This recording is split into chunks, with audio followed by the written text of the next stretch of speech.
Aqui é o Landim, tutor de História do Projeto Feynman, e hoje nós vamos falar sobre revoluções inglesas.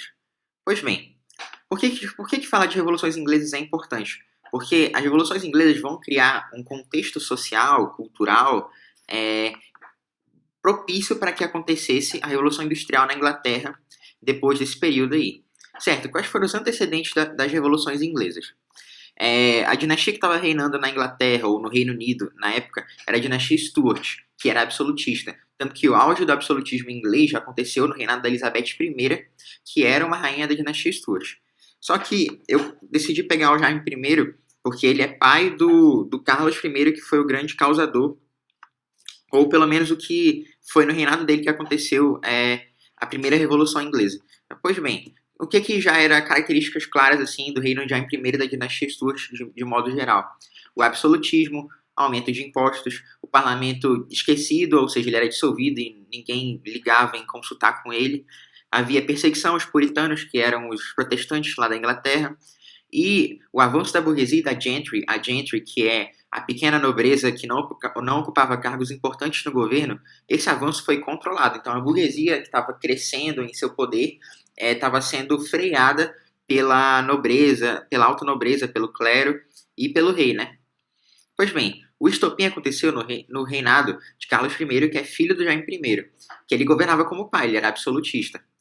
E ele queria aumentar os impostos de novo. Então ele vai convocar o parlamento, depois de muito tempo sem convocar, e o parlamento nega o aumento de impostos, porque o parlamento já tinha bastante ressentimento com o rei, do rei não ligar muito com o que o parlamento dizia. Porque o parlamento já existia e já era meio que de praxe, assim, na Inglaterra, que ele fosse consultado, desde a Carta Magna, lá atrás, na Idade Média. E o rei, revoltado com isso, resolve dissolver esse parlamento, conhecido como Short Parliament. E daí vai ocorrer uma revolta na Irlanda. E o parlamento não queria dar exércitos ao rei, porque vai dar mais poder pro cara que eles não gostam. E aí a Revolução Puritana vai começar aí. Porque as forças, então, que eram favoráveis ao rei e as forças que eram favoráveis ao parlamento começaram a se enfrentar militarmente. Então, o parlamento, a burguesia, a gentry e os puritanos foram contra o rei, a alta nobreza e o clero anglicano. E, enquanto isso, dois grupos queriam transformação social: os Levelers e os Diggers. Os Levelers queriam a igualdade de direitos e os Diggers a reforma agrária. Por isso que é Levelers, né? Level, todo mundo no mesmo nível. E Diggers eu acho que tem a ver com, sei lá, você cavar buracos na terra para você arar, enfim. Então, reforma agrária e igualdade de direitos para todos. Então aqui você já vê o início de uma tomada de consciência social, digamos assim. E isso vai continuar, né? Daí agora a gente vai entrar num cara muito importante que é Cromwell. Cromwell, ele era líder do exército puritano contra as forças do rei. Ele vai reformar esse exército e vai criar o New Model Army. Então ele vai deixar o exército mais bem treinado e eventualmente esse exército mais bem treinado vai ganhar a guerra, né? Vai ganhar a primeira revolução inglesa, que é a Revolução Puritana. E aí o rei ele vai fugir para a Escócia porque ele também era rei da Escócia.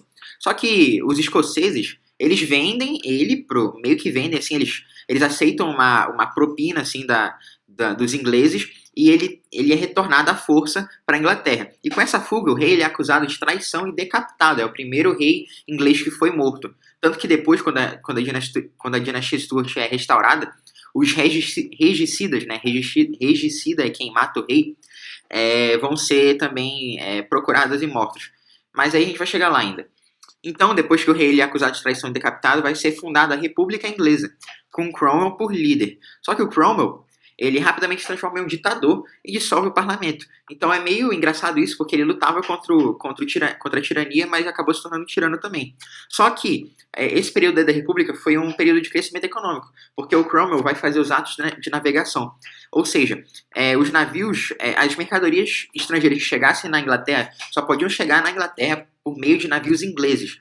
Então, a Inglaterra sempre saía ganhando desse tipo de troca comercial. Então, ocorreu um crescimento da economia. Quando o Cromwell morre, o filho dele assume o poder. Só que o filho dele ele não tinha uma habilidade muito boa para governar e ele não era carismático, enfim, ele não tinha o dom mesmo de governo. Então, ele não aguentou a pressão e acabou saindo. E rapidamente sai do poder e a dinastia Stuart é restaurada pelo parlamento com o Carlos II, que é filho do Carlos I. Só que aí, o Carlos II ele vai tentar restaurar o absolutismo com o tempo. Ele vai dissolver o parlamento em 1681 e vai reinar sem ele até sua morte em 1685. Então, o Jaime II, seu irmão mais velho, ascende ao trono.